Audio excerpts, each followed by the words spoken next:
Bir çox valideyn hər zaman bildirir ki, nəyə görə biz uşaqlarla oynadığımız zaman uşaq bizdə bu fiqurları yerinə yetirməkdə çətinlik çəkir və yaxud da işləmir. Amma sizinlə işlədiyi zaman rahatlıqla qəbul edir və verdiyiniz təlimləri yerinə yetirir.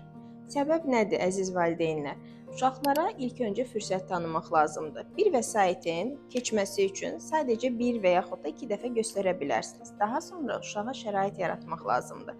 Əgər uşaq normal şəkildə 2 fiquru çıxarmışıq, altında heç bir şey yoxdur, o bunun 2 dənəli olduğunun fərqində deyil. Onu 1-ə də yerləşdirə bilər, 4-ə də yerləşdirə bilər, 3-ə də yerləşdirə bilər. Biz sadəcə ona bildiririk ki, 1, 2 həm sayı öyrətmiş oluruq, həm də məntiqinin formalaşması üçün səbəb yaratmış oluruq ki, burada 2-dir, 2 keçid var. Sən 2-ni 2-yə yerləşdirə bilərsən.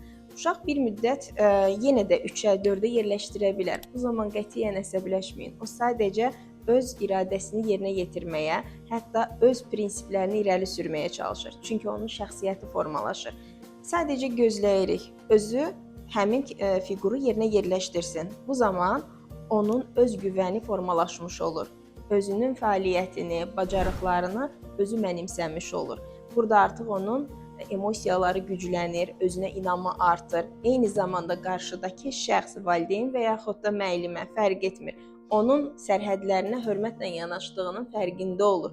Uşaq bunu ilk öncə dərk etməyə bilər, amma emosional olaraq bunu zaten dərk etmiş olur.